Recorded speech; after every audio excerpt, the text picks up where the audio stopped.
We start with the war between Israel and Hamas as international pressure mounts for action to address the prospect of imminent famine among Palestinians in Gaza. We're following a number of developments. The US is said to have authorised the transfer of billions of dollars worth of bombs and fighter jets to Israel in recent days. The package, reported by the Washington Post and Reuters, comes despite growing calls for US military aid to be linked to changes in how Israel conducts the war. It's just days after the UN's top court, the International Court of Justice, ordered Israel to allow the unimpeded flow of food aid into Gaza. Israel says UN allegations that it's blocking aid are wholly unfounded. The Israeli Prime Minister Benjamin Netanyahu has agreed to send officials to Egypt and Qatar in the coming days for a new round of talks on a possible ceasefire in Gaza. In the past 24 hours, both the UK and the US military have airdropped food supplies into Gaza. Our BBC Middle East correspondent Lucy Williamson was on the US plane. Aid drops into Gaza are expensive, inefficient and increasingly controversial. These ready-prepared meals from the US Army are being flown more than 1,000 miles from a US airbase in Qatar.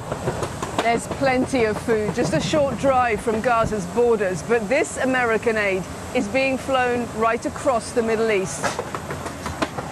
80 crates of food on board two C-17 transport planes, dropped into a population the UN says is on the brink of famine.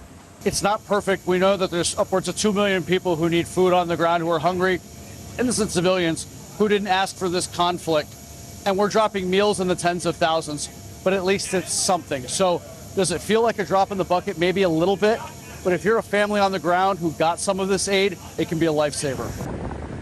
12 people were reported to have drowned this week trying to retrieve packages from the sea. 6 others crushed in a stampede. What are you doing to try and mitigate those risks? Literally everything we can. So I know you spoke with the colonel earlier. We use a chute that falls at a slower rate to give the Gazans more time to see the parachutes and make sure that they're out of the way. We also have assets overhead that clear the drop zone, so we will not drop if there's any sort of groupings of people there. After 3 hours in the air, the ramp opens on Gaza's devastated coastline. They've just opened the hatch, ready to release the aid down into Gaza. There's no organised distribution system down there. There it goes. A drop of aid in an ocean of hunger. Getting aid in this way is a last resort, but a growing number of countries are doing it.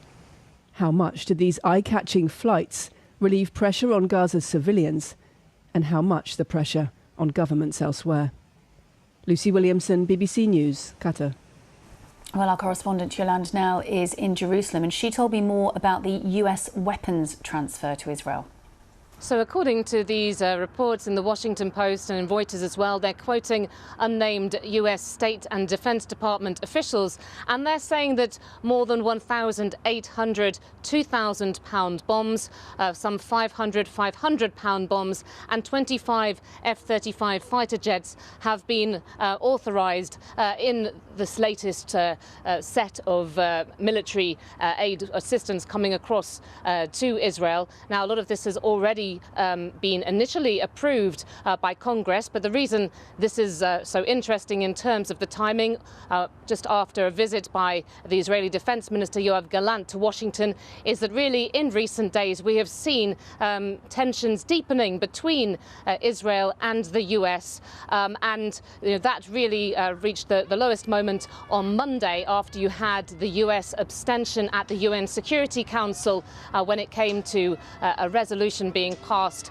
on a ceasefire in the Gaza war for the first time. Israel was very angered about that, and there have been these calls from senior Democrats in the US and from other groups of society like Arab Americans suggesting that if military weapons supplies transfers to Israel were not going to be cut, then they should be limited or they should be conditioned by the Biden administration. That doesn't seem to have happened. Yeah, I mean, it's really interesting, isn't it? We've spoken over the last couple of weeks about the relations being strained, and just as you say there, widespread calls for this, the two to be linked, that military aid should be linked to the humanitarian aid to Gaza, but that doesn't seem to be the case. Indeed, and the White House has been saying that it supports Israel's continued right to defend itself. We know that the Israeli Defense Minister in the US had been talking to Washington about its declared aim to keep Israel with what's called a qualitative military edge in this region, and also talking about not just waging war in Gaza, but the prospect of a possible escalation on Israel's northern border, where there have been, in recent months, these near daily cross-border exchanges of fire with the powerful Lebanese armed group Hezbollah. That was Yolande now reporting from Jerusalem.